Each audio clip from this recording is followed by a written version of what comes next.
Hello? Hi, it's the No Cold Calls Ever show. Go away.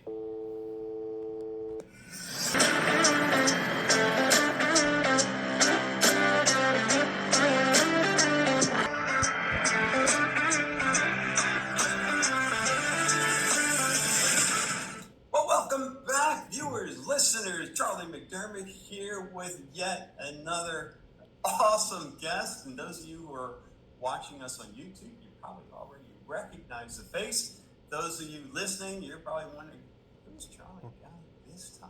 And boy, there's so many great stories out there in the publishing community. But we talk about Hall of Fames, and certainly this guest is in there. My Lord, 3 years in a row, #1 publisher when it comes to sales volume. So let me reveal our guest today, Jeremy McCausland. Jeremy, how you doing? Hey, Charlie, doing great. Thanks for having me on your show. Well, thanks for fitting us in. I didn't think I would ever be on a show called No Cold Calls Ever, but thank you. How about that? You know? You picked up on that. Now, for our listeners and viewers, Jeremy didn't know the name of the show. I just said, hey, Jeremy, come on the show. And so he's picking up on this and he's still here. No, just kidding. But you and I both know,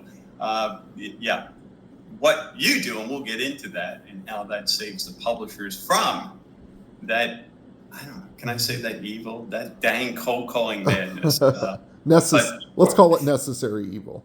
There we go. Hey, it's revenue generating activity. I mean, at the end of the day, obviously the sales industry, where would it be without cold calling? Yeah. So, no doubt. We both did that.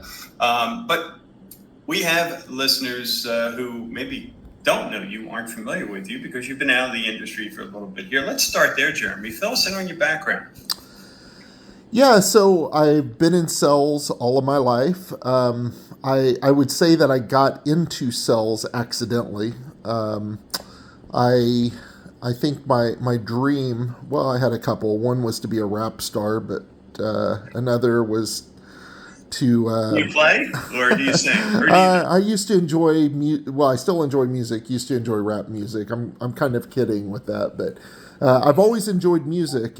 In fact, my father, I didn't grow up with him, but he was a disc jockey, and he owned his own music service, disc jockey. So I had a love for music and radio, and that's kind of how I got into sales. I was interning at a radio station in Washington State. I'm from Oklahoma. Lived here most of my life, except for a couple of years. I lived in Washington State, and I really wanted to get into radio broadcasting. So I, long story short, contacted a local radio station, and I said, hey, I'd like to learn radio. I will work for free, and, I'll do whatever you want. And it started by, the grunt work, go clean our file cabinets and... and I was just happy to be around it. I was thrilled. I was 16, 17 years old at that point.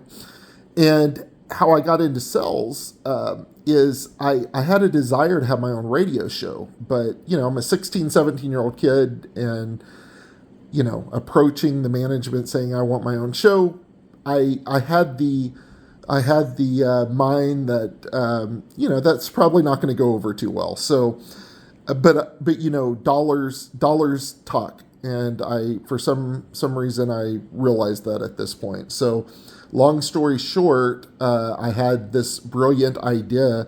Before I asked them for my own show, let me go get sponsors for a show. So I didn't ask permission. I just went out and started talking to businesses. I got commitments, and not only did I get commitments to do my own show, it was a completely different format. The radio station was the 70s, 80s, and 90s, and I wanted to start a Christian radio show. And so I had a Christian radio show on Sunday mornings for a couple of years called Celebration. And so it was a completely different format, and when I went with